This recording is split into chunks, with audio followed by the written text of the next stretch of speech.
Bismillahirrahmanirrahim. Assalamualaikum warahmatullahi wabarakatuh. Alhamdulillahirabbil alamin wassalatu wassalamu ala asyrafil anbiya'i wal mursalin wa ala alihi wasahbihi ajma'in. Yang dimuliakan barisan panel hakim yang menjunjung panji keadilan, urus setiap pertandingan syarahan, seterusnya warga dirahmati Allah. Tampilnya saya di pentas ini adalah untuk menyampaikan syarahan yang bertajuk Rasulullah Suri Teladan, Akhlaknya Merentas Zaman. Firman Allah Subhanahu wa taala di dalam surah Al-Ahzab ayat ke-21. A'udzubillahi minasyaitonir rajim. Bismillahirrahmanirrahim. Laqad kana lakum fi Rasulillahi uswatun hasanatun liman kana yarjullaha wal yawmal akhir wa dzakarallaha katsira. Yang bermaksud, demi sesungguhnya adalah bagi kamu pada diri Rasulullah itu suatu contoh ikutan yang baik, yaitu bagi orang yang sentiasa mengharapkan keredaan Allah dan balasan baik pada hari akhirat, serta ia pula menyebut dan mengingati Allah banyak-banyak dalam masa susah ataupun senang. Maka pada hemat saya, bagi mengobati segala penyakit yang mengganggu rencam duniawi, umat akhir zaman perlu mencontohi sikap Rasulullah. Sidang pendengar dirahmati Allah, dengarkan maudud bicara saya yang pertama, yaitu akhlak bersederhana atau zuhud, menghalang mencintai dunia secara berlebihan. Baginda bersifat zuhud dan sederhana dalam mengambil dunia sekadar perlu. Baginda tinggal di rumah yang sangat sederhana dan berpakaian sederhana. Baginda terkenal dengan sifat tawaduk. Sifat materialistik ini menjadikan negara tidak seimbang pengagihan kekayaan Allah. Rasuah semakin berleluasa, gila kuasa dan korup dalam tanggung jawab. Hanya dengan mengembalikan umat manusia dengan sifat zuhud ini, menghapuskan sifat mazmumah ini.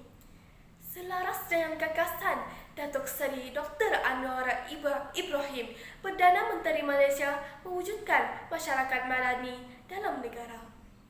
Sidang pendengar bervisi. Mauduk bicara saya yang kedua, dermawan menghalang sifat perbezaan taraf dan kasta. Baginda Nabi Muhammad SAW juga bersifat dermawan, gemar menjamu tetamu, berinfak, menderma kepada orang yang lapar, membantu jiran terdekat, serta menjaga orang sakit. Nabi Muhammad SAW sentiasa berbuat baik kepada sesama manusia, sama ada orang Islam ataupun mereka yang bukan beragama Islam.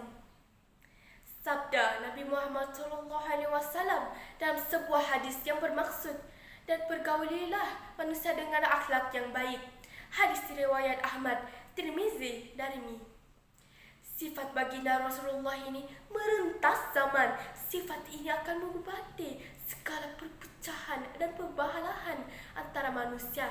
Sifat kasih mengasihi akan tersebar, menyebabkan perpaduan sesama manusia akan terjadi.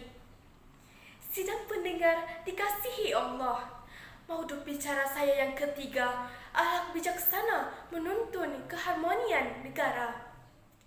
Baginda bersifat bijaksana, halus pekerti, lembut pergaulan, murah hati dan memaafkan, menyenangkan dengan akhlak dan toleransi.